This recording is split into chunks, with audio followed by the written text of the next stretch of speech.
জেলায় ফের সক্রিয় জাল নথি তৈরির চক্র। তবে পুলিশের তৎপরতায় বড়সড় সাফল্য মিলল সাগরদিঘিতে। গোপন সূত্রে খবরের ভিত্তিতে অভিযান চালিয়ে একটি জাল আধার কার্ড ও ভুয়ো নথি তৈরির চক্রের হদিশ পেল সাগরদিঘি থানার পুলিশ। এই ঘটনায় ইতিমধ্যে একজনকে আটক করা হয়েছে এবং উদ্ধার হয়েছে বিপুল পরিমাণ ইলেকট্রনিক সরঞ্জাম। পুলিশ সূত্রে জানা গেছে, সাগরদিঘি থানার অন্তর্গত চালতাবাড়ি কামরাপাড়া এলাকায় বেশ কিছুদিন ধরে এই বেআইনি কারবার চলছিল। নির্দিষ্ট খবর পেয়ে সাগরদিঘি থানার ওসি নির্দেশে এবং এএসআই সমর হালদারের নেতৃত্বে একটি বিশেষ টিম ওই এলাকায় আকস্মিক অভিযান চালায়। অভিযান চলাকালীন ঘটনাস্থল থেকে হাতে নাতে আটক করা হয় আয়াতুল্লাহ খামিনি নামে এক ব্যক্তিকে। পুলিশি তল্লাশিতে ওই আস্তানা থেকে উদ্ধার হয় দুটি ল্যাপটপ এবং একটি ডেস্কটপ কম্পিউটার, সাধারণ প্রিন্টার এবং কালার প্রিন্টার কাম স্ক্যানার, দুটি বায়োমেট্রিক ডিভাইস, দুটি মোবাইল ফোন, বেশ কিছু ভুয়ো ড্রাইভিং লাইসেন্স এবং একাধিক জাল সরকারি নথি।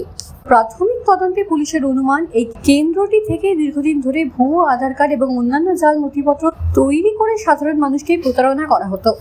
এই চক্রের পেছনে আর কে বা কারা যুক্ত রয়েছে তা খতিয়ে দেখতে ধৃত ব্যক্তিকে জিজ্ঞাসাবাদ শুরু করেছে সাগরদিঘি থানার পুলিশ। ঘটনার পূর্ণাঙ্গ তদন্ত চলছে।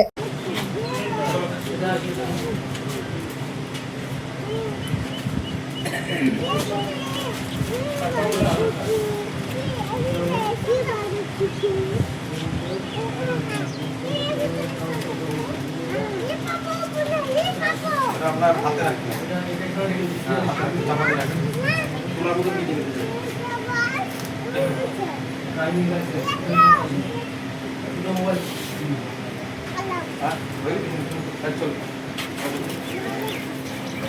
গাড়িটা মাথা গাড়ি গাড়ি করতে হবে, বন্ধ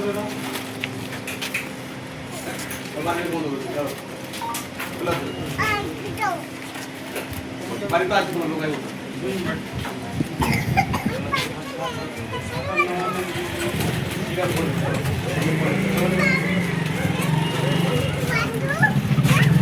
চলো চলো চলো চলো চলো চলো।